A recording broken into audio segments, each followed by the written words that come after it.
I didn't set out to save a billionaire's company. I was just trying to make it to noon without fainting. Pregnant, hungry, sitting on a cracked sidewalk with a torn handbag and a book I refused to let go of. Tell me this, have you ever been treated like you were invisible until the one moment you needed help the most, and someone actually looked you in the eye? The day that happened to me, everything shifted like the city tilted and decided not to crush me for once. It was morning, pale gold light traffic doing that impatient cough, and me with my back against a wall that had chewed up more lives than mine, my fingers around an old accounting textbook. Pages, wrinkled corners, chewed ink in the margins from a life I almost had. I whispered to the little life under my ribs one day. I promise one day we rise, and then I heard it. The kind of engine that sounds like it's allergic to potholes. Black car-tinted doors, shoes so polished, they kicked the sun back, and a voice that didn't come with pity or suspicion, just this steady kindness I had almost forgotten existed. Are you hungry? Do you know how long it had been since anyone asked me that, and waited for the answer? I nodded before fear could stop me, and when he reached out his hand, that was the first miracle. Not the food, not the ride, not the building we drove to, just the warmth of a stranger's palm, deciding I belonged, if only for the next 5 minutes. "I'm James," he said, like he was introducing me to a future I hadn't earned yet. "Grace," I whispered back, because my voice had forgotten how to take up space. The building smelled like polished wood and coffee, the kind of place where heels keep time and people walk like they were born important. His assistant Ada clocked me in a glance, neat skirt, clear eyes, a silent question, then a nod that said, "We can handle this." He sat me in a leather chair and told me to rest. "Food is coming. You're safe here." And for the first time in months, a closed door felt like a hug instead of a threat. Rice and chicken juice like the sun poured itself into a glass. I ate too fast because hunger is a teacher with a sharp stick. Between bites, I heard voices through the wall client deadline balance ledger, all the words that used to be home to me before the ground gave out. Numbers have a sound, they hum like a refrigerator at night, they tell you when a room is lying. I pulled my battered book into my lap like you grip your grandmother's hand at a funeral, and something inside me stood up even before my body did try. The work is still inside you, try. I walked into the boardroom without an invitation, because fear isn't a stop sign, and when the door opened, the room went quiet, the way rooms do when they think they already know your story. Security started toward me. "Miss, you can't be in here." And James lifted a hand, without looking away from me, let her speak. I looked at the whiteboard, a jungle of arrows and exasperation, and I did what I've always done. I looked for the exit, not the walls. "Someone duplicated this entry," I said, circling with a shaking hand. "The sheet is chasing a number that shouldn't exist. Unhide this row, fix this range." The inventory rolls clean, cash flow, snaps back, ledger matches. I erased, rewrote, checked the trail, and when I stepped back, the board was quiet, in that way numbers get when they finally tell the truth. "She's right," someone said, calculator tapping like a heartbeat, then another voice. "She's absolutely right." Clap if you want, but for me the music was James's face relaxing into respect, not charity, not PR, just a man realizing he'd invited the right person into the room at the exact right minute. Back in his office, he asked how I did it, and I told him the part I'd been hiding under shame. I was in my final year, studying accounting, top of my class that night. Leaving the library, my life got stolen in an alley that never apologized. Weeks later, I found out I was pregnant. My parents said I was the shame, not the victim. The street turned into a bed that didn't care if I woke up, And the only thing I kept was this book because holding on to numbers felt like holding on to a version of myself I didn't want to bury. He didn't interrupt. He didn't flinch. He listened the way grown men should, jaw-tight eyes, steady hands relaxed so the truth wouldn't bolt. Then he said it, the sentence that moved the needle on my life from today: you won't be on the street. You'll work here, we'll set you up in a safe home and make sure you have what you need to deliver, not because I pity you, because you deserve it. If it were you, what would you have done? Said no out of pride, or said yes and let hope be heavier than shame? I said yes, and I cried in a cream-painted bungalow with a short black gate and a framed print by the door that read, "Home is where you are safe." He handed me keys like they were an oath, stocked the fridge, left a folder with numbers to call. If the porch light blinked, brought a simple car with a full tank, because you shouldn't be on buses in your condition, and I learned the soft sound a safe house makes at night. Honest floors, polite doors, silence that isn't scary. The next morning, I put on the cleanest dress I owned, tied my hair back, and walked into the firm like I was learning a new language. Hi. I'm Grace, yes. That Grace, the one from the whiteboard. I'm here to work. Ada moved me through HR with surgical kindness, laptop, ID card, printer codes, a tour that felt like dignity on rails. James introduced me to the floor. This is Grace, she joins us today. Some people smiled, some people stared, one man leaned back and crossed his arms, like that could hold back the tide. Francis. He had the posture of a right hand, who'd forgotten he wasn't the heart voice soft enough to bruise the kind that smiles while it warns. People here have worked years to get where they are. Moving slowly is a form of respect. I kept my eyes level. I'm here to work, that's all. Yeah, that happened. At my desk by the window, I placed my battered book on the corner like an anchor and opened my first file the numbers were trying to sing with a stutter, duplicate, roll-up, sloppy summary, a logic error pretending to be complicated on purpose. I fixed it, left breadcrumb notes for whoever came after me, and James gave me the nod that feels like sunlight, fast and clean. By lunch, a junior analyst asked if I could show her how I did it, and we hunched over a screen together, me talking in that calm that new mothers find in the middle of storms, her nodding, like she had just discovered a door. Pattern interrupt, not everyone was clapping. Francis pulled me aside in the printer room, with the hum and the warm paper smell, and said the kind of sentence that sounds like advice but tastes like a threat. Don't let the attention confuse you. It doesn't last. If there's a problem with my work, tell me, I said. If not, please let me pass. He didn't like that answer, and the air changed. You know what I mean?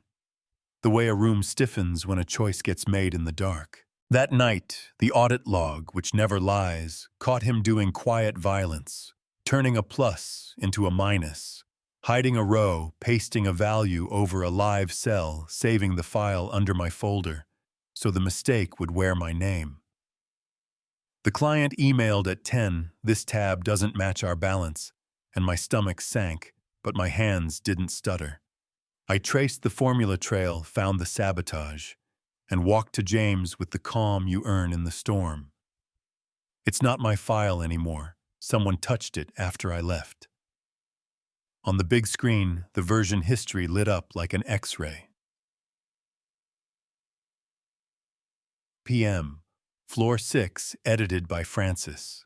Ada brought him in. Wimes's voice went scalpel sharp. Did you edit this file? Francis tried to call it cleanup. The truth didn't blink. You broke live formulas, hid rows, pasted static, saved under her master.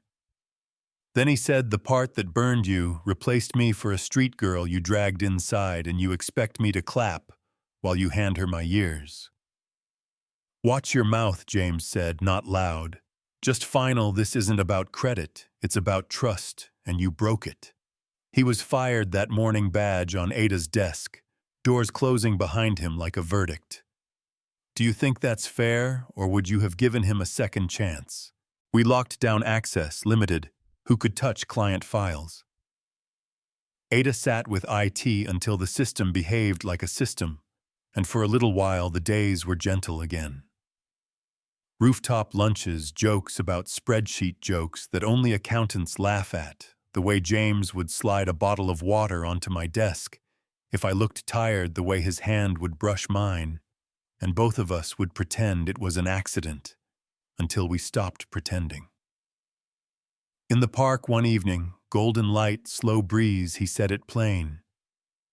I care about you, not because of the noise, because you're you. I don't want easy. I want true and right. Then the baby kicked, like she was voting yes. We kissed like people who had learned the cost of everything and chosen the expensive thing anyway. Many call to action stick around, because what happened next will blow your mind. Joy was born just after dawn, those hospital lights humming, like they know something, monitors keeping time, nurses moving, like a well-rehearsed choir. And James's hand, steady on mine, breathe. You're strong. I'm here, we're close, almost there. When she cried the first time, something inside me that had been clenching since the night outside the library finally unclenched.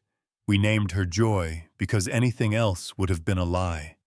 And in that quiet afterward, when the room calmed down to a soft beep and a softer light, he said, "From now on, you and this baby are my family."